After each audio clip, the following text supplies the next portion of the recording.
C'est une convention importante pour nous parce que c'est une convention de partenariat avec la région. Bon, on travaille depuis très longtemps avec la région, hein. On a des relations financières déjà depuis plus de 10 ans. Mais cette convention va nous permettre de fixer des axes de travail communs en matière de financement, mais aussi en matière de coopération technique. On va travailler sur la formation, notamment la formation des collectivités locales et de façon à appuyer les collectivités locales dans la structuration de leurs services et notamment les compétences financières. On va travailler sur le domaine du climat, du changement climatique, de travailler ensemble sur une économie ce qu'on appelle décarbonée, c'est-à-dire avec moins d'utilisation de carbone. Ça veut dire travailler sur les transports, travailler sur l'eau, travailler sur l'énergie, bien entendu. Et donc cette convention va nous donner moyens de mener des partenariats à moyen terme, à moyen et long terme avec la région, tout en bien sûr continuant à travailler financièrement dans le cadre de conventions de financement plus classiques sur des objets particuliers, notamment sur les programmes d'investissement de la région. Ça va se manifester de plusieurs manières. Sur le côté financier, ça va se manifester par des missions d'évaluation et des appuis en matière de conventions de financement, je dirais en argent sonnant et trébuchant, ça c'est le premier point. Sur tous les autres aspects de politique publique, ça va se traduire soit par des coopérations entre les instituts de formation. L'AFD a un institut de formation à Marseille qui s'appelle le CEFEB.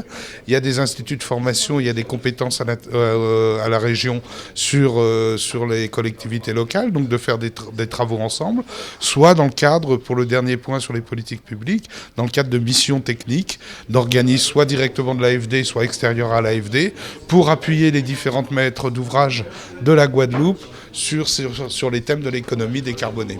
Il s'agit d'appuyer, de continuer et d'accompagner la région sur tous les grands projets guadeloupéens, que ce soit en matière de transport public, que ce soit en matière d'énergie, que ce soit en matière d'hôpitaux ou que ce soit en matière de rénovation des lycées.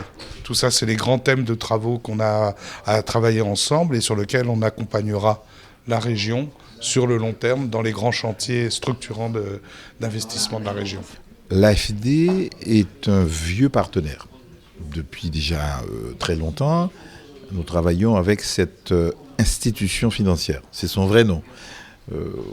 C'est une banque, mais son vrai nom, c'est une institution financière. Avec quelques différences, elle ne peut pas faire ce que font les banques commerciales.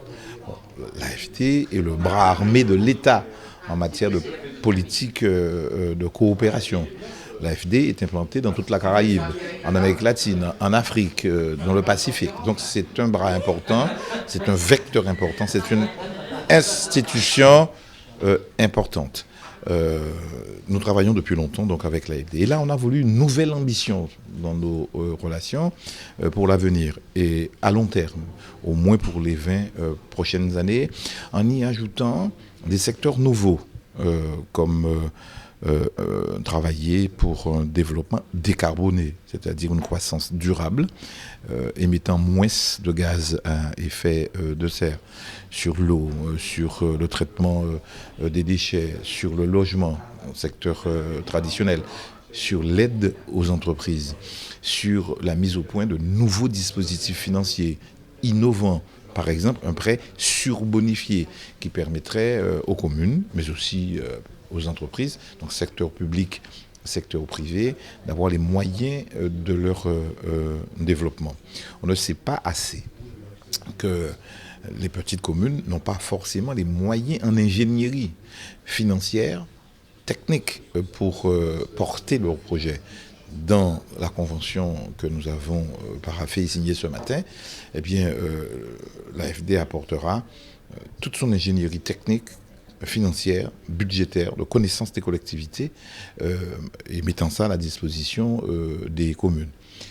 De notre côté, pour aider ces communes, on le sait, nous signons avec elles des contrats de développement durable territorial, les C2DT, et en même temps, nous créons ici à la région une cellule d'assistance technique aux communes. Par exemple, moi j'ai été maire d'une petite commune, vous n'avez pas forcément un directeur technique, des services techniques, vous n'avez pas forcément un bon urbaniste, vous n'avez pas de directeur de cabinet, donc le mec doit avoir tout faire, en même temps il travaille. Donc les communes sont parfois un peu laissés pour compte, donc il faut leur porter une aide technique. La région doit le faire, la région apporte aussi des fonds, mais parfois même lorsque l'on finance beaucoup, on donne beaucoup de subventions, les communes n'ayant pas les moyens de leur autofinancement, eh bien le projet n'arrive pas à sortir. Ils ne savent pas faire le dossier, l'appel d'offres est compliqué, les procédures sont longues. Ensuite, faire l'appel, le rapport personnel, leur autofinancement, c'est un peu compliqué. Avec le prêt surbonifié de l'AFD pourra les aider avec de très faibles taux d'intérêt, peut-être des différés d'amortissement, des garanties supplémentaires, permettre aux communes de se développer. Donc la région travaille pour le pays Guadeloupe, aide les communes au-delà du CDDT à trouver une institution financière pour les accompagner. Alors bien entendu, on a aussi d'autres institutions financières, mais celle-là est un partenaire traditionnel, constant, j'allais dire fidèle. Eh bien, j'ai eu du plaisir à signer cet accord cadre de partenariat financier à long terme sur des sujets neufs et sur des sujets vieux. Voilà.